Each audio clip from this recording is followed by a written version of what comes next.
नमस्कार, मेरा नाम निखिल ओखदे है और मैं सॉफ्टवेयर इंजीनियर हूँ। आज हम जिस चीज़ के लिए यहाँ पे जमा हुए हैं उसका टॉपिक यूनिवर्सल ब्रदरहुड है। पर मुझे कहीं न कहीं ऐसा लगा कि हम इंसानों तक सीमित रह गए। मेरा ऐसा कहना है कि हम इंसानों में कुछ इंसान ऐसे भी हैं जिनकी कुछ फीलिंग्स या जिनको जानवरों के बारे में भी थोड़ी फीलिंग्स हैं, और अगर आप उन्हें हर्ट करते हैं तो ये उस इंसान के रिलीजन के प्रति जाना है। तो मेरा ये मानना है कि भगवान कुछ नहीं है, सिर्फ एक यूनिवर्सल ब्रदरहुड का माध्यम है ताकि एक भगवान को हम पूजें या इबादत करें और इसके थ्रू हम यूनाइट हो जाएं।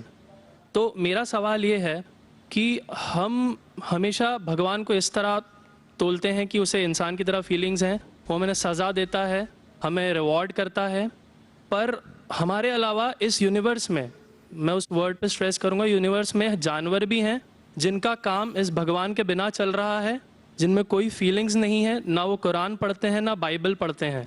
वो भी जीवित हैं, हम भी जीवित हैं। हमें एक गुमान हो गया है कि हम थोड़े स्मार्ट हैं, पर वो भी इस सृष्टि का हिस्सा हैं। तो इस यूनिवर्सल ब्रदरहुड में उनके प्रति हमारी भावनाएं के बारे में कुछ जिक्र, और मैं जानना चाहूँगा कि क्या पैंथीज़म इसका एक सॉल्यूशन नहीं है, क्योंकि इसमें हम किसी एक इंडिविजुअल को वर्शिप नहीं करते।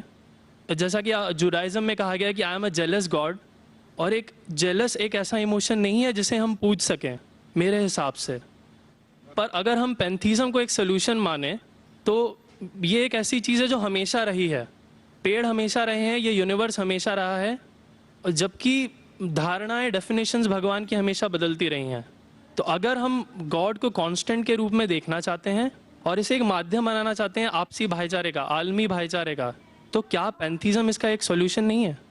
भाई साहब ने सवाल पूछा कि यूनिवर्सल ब्रदरहुड हम सिर्फ इंसानों तक महदूद रह गए हैं, क्या जानवर में जान नहीं है? और ये भगवान को हमने खुद बनाया ताकि आलमी भाईचारा रहे, लेकिन क्या पैंथीज़म इसका सल्यूशन नहीं है कि भगवान को हम दूसरे रूप में देखें? भाई साहब का अच्छा सवाल है। सवाल के दो हिस्से हैं। पहला एक हिस्सा है कि यूनिवर्सल ब्रदरहुड सिर्फ महदूद इंसानों तक क्यों, जानवर पेड़ पौधों को क्यों नहीं लिया गया? दूसरा सवाल, क्या पैंथीज़म इसका सल्यूशन नहीं है? पहले सवाल का जवाब कि यूनिवर्सल ब्रदरहुड, आलमी भाईचारा के अंदर हम बाकी जीवित चीज़ों को क्यों नहीं लेते? अगर लेंगे तो जीना ही मुमकिन नहीं है। अगर हम लेंगे बाकी जीवित चीज़ों को, हम आलमी भाईचारे में लेंगे, तो आपको यहाँ खड़े रहना भी मुमकिन नहीं है 5 मिनट तक के। क्यों मैं बोलूँगा? क्योंकि मैं डॉक्टर हूँ। भाईचारा का एक उसूल है कि दूसरे भाई का कत्ल मत करो, उसूल है क्या नहीं? ठीक है, आप सांस ले रहे अभी, सांस ले रहे ना? आप जब सांस लेते लाखों जर्म्स का कत्ल कर रहे हैं आप कैसे भाई? ये लाखों लोग का कत्ल कर रहे जीने के लिए, ये कैसा भाईचारा है? तो इसीलिए भाईचारे का डेफिनेशन जरा हम बराबर तौर से समझ ले, फिर हम डिस्कस करें। क्योंकि अगर आप कहेंगे हर जीवित चीज मेरे भाई है, तो आप भाईचारे के खिलाफ। कोई भाईचारा में ये नहीं है कि दूसरों का कत्ल करो अपने आप को जिंदा रखने के लिए। कभी भी इस्लाम में ये नहीं कहा गया है कि दूसरों को दबाओ अपने आप को ऊंचा करने के लिए। और मैं अल्लाह के रसूल की एक मिसाल दूंगा आपको। अल्लाह के रसूल फरमाते हैं, आप जब देखते हैं एक खजूर का दरख्त, पाम ट्री, वो एक मोमिन की मिसाल है, मुस्लिम की मिसाल है, तो साहबा सोचते इसका क्या मतलब? क्यों एक खजूर का दरख्त, पाम ट्री को मुस्लिम कह रहे? समझ में नहीं उनको। आज हम जानते हैं, उस टाइम अल्लाह के रसूल ने कहा, कोई भी पेड़ पौधे जब भी बढ़ते ऊपर, वो क्या करते हैं? आजू बाजू पेड़ को हटाते हैं, फिर ही बढ़ते हैं। नीचे जाते हैं, अपने पौधों को, रूट्स को एक्सपैंड करते हैं। इसीलिए आप देखेंगे म्युनिसिपैलिटी क्रैक्स को तोड़ती है, मजबूत करे। क्यों? वो पेड़ बढ़ता है तो क्रैक हो जाता है, फिर से टाइल लगाते हैं। जितना पौधा बढ़ता है, जितना पेड़ बढ़ता है, उतना आजू बाजू नुकसान करता है। एक वाहिद दरख्त है पाम ट्री, जो जितना ऊंचा जाता है दूसरे को नुकसान नहीं पहुंचे, सीधा जाता है। बाकी लोग यहाँ जाते वहां जाते, इसके घर में घुसते उसके घर में घुसते, ऊपर जाते सीधा, किसी को तकलीफ नहीं देते, नीचे भी जाते सीधा, आजू बाजू घूमते नहीं। अगर आप अपने आप को बड़ा बनने के लिए दूसरों को दबाएंगे, ये मुस्लिम नहीं। तो अगर मैं मानूं आपकी बात को कि हर जीवित इंसान को भाईचारा करूं, तो मुझे जीने का हक ही नहीं, किसी को जीने का हक नहीं है। लेकिन उसका मतलब ये नहीं कि हम दूसरे जीवित लोग को तकलीफ पहुंचाए जानबूझ के। इसीलिए इस्लाम में जब मोहम्मद सल्लल्लाहु अलैहि वसल्लम पैगाम दिए अरब देशों में, अरब मुमालिक में, तो लोग ने कहा ये कैसा इंसान है। जब अल्लाह के रसूल ने कहा कि ऊंट के ऊपर ज्यादा वजन मत डालो, हराम है, घोड़े को ज्यादा तकलीफ मत दो, तो लोग कहने लगे ये तो अभी इंसानों की हुकूक की बात कर रहा था, अभी जानवरों के हुकूक की बात कर रहा है। अल्लाह के रसूल फरमाते जब एक शख्स आग उगाता, बोलते आग को बुझाओ, क्यों? उधर चींटियां मर रहे हैं।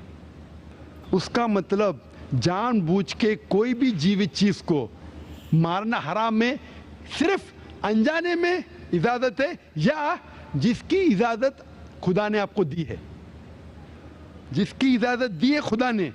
मिसाल के तौर पे मनुस्मृति में चैप्टर नंबर 5 श्लोका नंबर 31 में लिखा गया है कि खुदा ने कुछ जानवरों को बनाए खाने के लिए और किसको खुराक बनने के लिए, some to be eaten some to eat. अगर वो खाने वाला जानवर दूसरे जानवर को खाता है जिसको खुराक के लिए बनाया है, तो कोई गुनाह नहीं है। मनुस्मृति चैप्टर नंबर 5 श्लोक नंबर 30 में अगर आप उस जानवर का कत्ल करते जो खाने के लिए बनाया गया, तो आप गुनाह नहीं कर रहे। Manusmriti chapter number 5 shloka number 39 में सैक्रिफिशियल एनिमल, जो एनिमल कुर्बानी के लिए बनाए गए उसकी कुर्बानी देना गुनाह नहीं है। मैं क्यों हिंदू धर्म से कह रहा हूँ, मुस्लिम से भी कह सकता हूँ, बहुत से हवाले। उसका मतलब हमें किसी को तकलीफ नहीं देना चाहिए। लेकिन अगर अनजाने में चलते चलते चींटी मर गई तो आप बाहर चले नहीं सकेंगे, आप सांस लेंगे जर्म, तो अल्लाह ताला ने जर्म को पैदा किया है मरने के लिए आमतौर पे, तो आप गुनहगार नहीं। मालूम कुछ जैन लोग मास्क पहनते तो भी मरते, पानी को उबालते, उबालने से मार रहे, उबालने पानी पी के फायदा क्या, अंदर मारने के बदले बाहर मार रहे, क्या फायदा, ये मुमकिन ही नहीं है।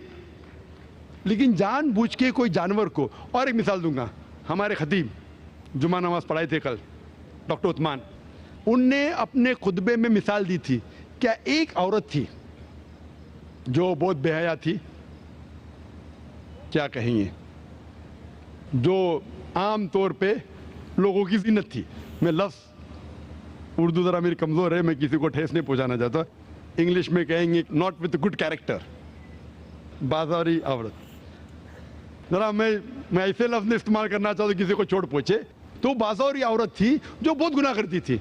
लेकिन एक वक्त एक कुत्ते को पानी पिलाया तो अल्लाह के रसूल फरमाते सिर्फ वो एक अच्छे अमल के वजह से खुदा ने उसे जन्नत में डाला। बाजारी औरत गलत काम करती है, जिना करती है, एक अमल क्या की, एक कुत्ते को पानी दी, इंसान को नहीं कुत्ते को, और अल्लाह उसे जन्नत में डालता है। दूसरी तरफ एक अच्छी औरत, नेक औरत, लेकिन एक बिल्ली को बंद करती है, चेन करके रखती है, उसकी आज़ादी को कैद करती है, अल्लाह ताला उसको जहन्नम में डालता है, नरक में डालता है। इसे कहते हैं जानवरों के हुकूक। मतलब जानवरों के भी हुकूक इस्लाम में हैं। अल्लाह के रसूल फरमाते कि चिड़िया की जान भी मत लो बिना वजह, चिड़िया स्पैरो, अब पढ़ेंगे कुरान में और हदीस में कई इसके पर लेक्चर। तो इसलिए हम मानते हैं कि जीवित चीज का हमें एहतराम करना चाहिए, उसके रूल रेगुलेशन है। बोलेंगे सब जीवित चीज मेरे भाई है, नहीं भाई सब भाई नहीं है। अभी कुछ लोग इतना करते, कुत्ते के पीछे हर महीने लाख रुपया खर्चा करते। अरे गरीब लोग मर रहे, लाख रुपये से 10 घर हर महीने लाख रुपया अपने पूडल के ऊपर डालते हैं। लाख रुपये से कम 10 घर तो चलेंगे ना महीने, 20 घर चलेंगे बम्बई में, हाँ के नहीं? वो 20 घर को संभालो ना, एक पूडल को संभाल रहे। ये किधर का इस्लाम है? ठीक है, जानवर की कदर करो, इतना कदर मत करो कि उसके हाथ में चेन डालो सोने की, ये करो, ये खाना लेके आओ। खाना लेके आते लाख रुपए का, आप समझ रहे ना? तो इतना मत इसराफ करो।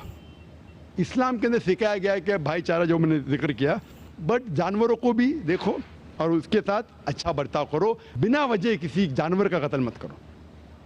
ये आपका सवाल था।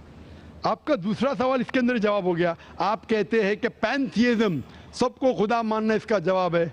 उसका जवाब में कहा था, हमारे भाई जो अवतार सिंह थे ना, उसने कहा था पैंथियज्म, सब कुछ खुदा है, सब कुछ खुदा है।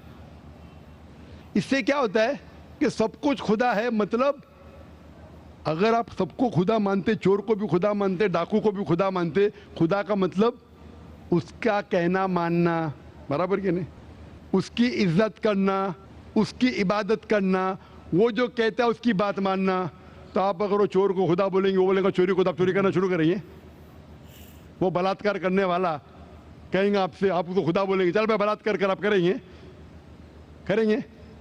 तो इसी तरह ये इलॉजिकल है। खुदा एक है और सिर्फ उसकी इबादत करना चाहिए। और ये जो फिलॉसफी है, ये फिलॉसफी जो आप बोल रहे किधर से आई? इसे कहते हैं एंथ्रोपोमॉर्फिज्म।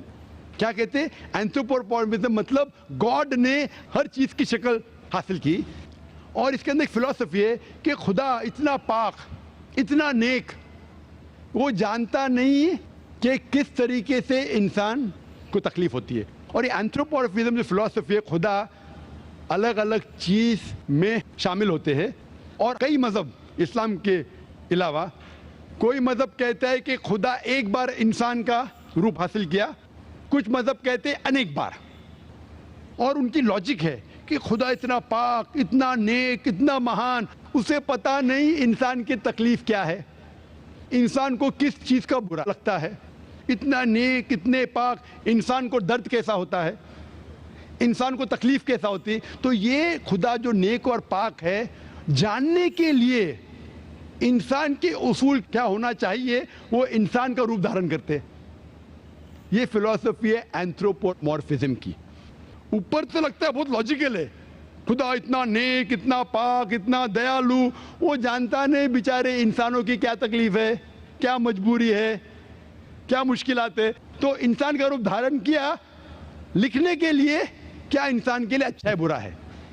ऊपर से देखे तो बहुत अच्छा लगता है, लेकिन तहकीक करेंगे मंतिक से तो एकदम ही गलत। मिसाल के तौर पे, अगर मैंने एक डीवीडी प्लेयर बनाया, डीवीडी प्लेयर, क्या मुझे जरूरी है कि मैं डीवीडी प्लेयर बनूं ये जानने के लिए डीवीडी प्लेयर के लिए क्या अच्छा है क्या बुरा है? जरूरी है? नहीं। मैं एक इंस्ट्रक्शन मैन्युअल लिखूंगा कि डीवीडी प्लेयर को प्ले करने के लिए डीवीडी डालो, प्ले का बटन दबाओ, स्किप करने का स्किप का बटन दबाओ, स्टॉप करने का स्टॉप का बटन दबाओ। पानी में मत डालो, खराब हो जाएगा, ऊपर से मत फेंको, खराब हो जाएगा। मुझे डीवीडी प्लेयर बनने की जरूरत नहीं। इसी तरीके से खुदा हमारा खालिक है, हमारा बनाने वाला है, हमारा पैदा करने वाला है, उसको इंसान बनने की जरूरत ही नहीं। वो क्या करता है? इंस्ट्रक्शन मैन्युअल लिखता है, इंसान के लिए क्या अच्छा है क्या बुरा है, क्या खाना चाहिए क्या नहीं खाना चाहिए, कैसा इबादत करना चाहिए। और इस खुदा का आखिरी इंस्ट्रक्शन मैन्युअल है कुरान। इस ईश्वर, इस भगवान, इस अल्लाह, इस खुदा का आखिरी इंस्ट्रक्शन मैन्युअल है कुरान। इस कुरान मजीद में लिखा है आपके लिए क्या अच्छा है क्या बुरा है, किस तरीके से जानवर से अच्छा बर्ताव करना चाहिए, किस तरीके से भाईचारा बढ़ना चाहिए, किस तरीके से गरीबों की मदद करना चाहिए, सब लिखा है इसमें। खुदा को खुद इंसान बनने की जरूरत नहीं, क्योंकि वो हमारा खालिक है, हमारा मालिक है। तो इसीलिए ये पैंथियज्म फिलॉसफी इज टोटली रॉन्ग। और वेद में किधर नहीं लिखा है, आप जाएंगे दूसरी किताबों में लिखा है, आप अगर देखेंगे मेरी कैसेट हिंदुइज्म एंड इस्लाम पे, लेकिन वो किताबें वेद से ऊंची नहीं है। वेद में सिर्फ लिखा है तौहीद के बारे में, एक खुदा के बारे में, एक कम सत्य विप्रा बहुधा वेदांते, खुदा एक है, उसको नाम अलहदा दे सकते हैं आप, लेकिन खुदा एक है, उसकी सिफत आप बयान कर सकते हैं। और वो एक खुदा है, न तस्य प्रतिमास्ति, उसका कोई अक्स नहीं है, ना कोई पिक्चर है, ना कोई पेंटिंग है, ना कोई मूर्ति है, ना कोई स्टैच्यू है। Hope that answers the question. तो ये थी दोस्तों आज की वीडियो। अगर मैं आप लोगों को कहूँ कि डॉक्टर जाकिर नाइक की सारी वीडियोस में से अगर मैं नंबर दूँ तो ये मेरी सबसे one of the best video जो है ना वो मुझे लगी है इनकी देख के, क्योंकि मतलब एक एक चीज़ मैंने डॉक्टर जाकिर नाइक की नोट की है कि वो इंसान के हिसाब से जो है ना वो उसको जवाब देते हैं। मतलब जैसे हमारे कुछ कम पढ़े लिखे जो भाई होते हैं वो भी सवाल करते हैं, तो उनको डॉक्टर जाकिर नाइक जो है ना वो लिमिटेड जो है वो जवाब देते हैं, कुछ हवाले देते हैं और उनको जो है वो बात समझा के ख़त्म कर देते हैं। लेकिन जहाँ पे अगर बात आए पढ़े लिखे, अगर कोई पढ़ा लिखा इंसान आ जाए, जैसे ये भाई सॉफ्टवेयर इंजीनियर थे, तो इन्होंने एक तो सवाल भी बहुत अच्छा पूछा। मैं मतलब लिटरली इनसे जो है वो इम्प्रेस भी हुआ, इन्होंने बहुत अच्छा सवाल किया और वो तो डाउट था ना उनके माइंड में, और वो सवाल उन्होंने जो किया वो बात भी गलत थी। लेकिन डॉक्टर जाकिर नाइक का तो काम यही है कि उन्होंने जो है वो हर इंसान का जो है वो डाउट दूर करना है, जो उसके जो दिल में गलत फहमी है वो दूर करनी है।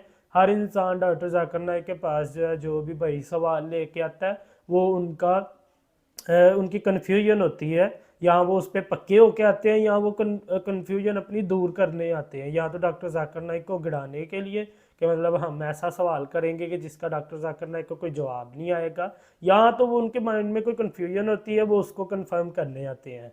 तो मतलब कहने का मकसद ये है कि पढ़े लिखे इंसान के साथ जो है ना वो डॉक्टर जाकिर नाइक बिल्कुल डिटेल से बात करते हैं और एक एक चीज़ को इतना ज़्यादा एक्सप्लेन करते हैं।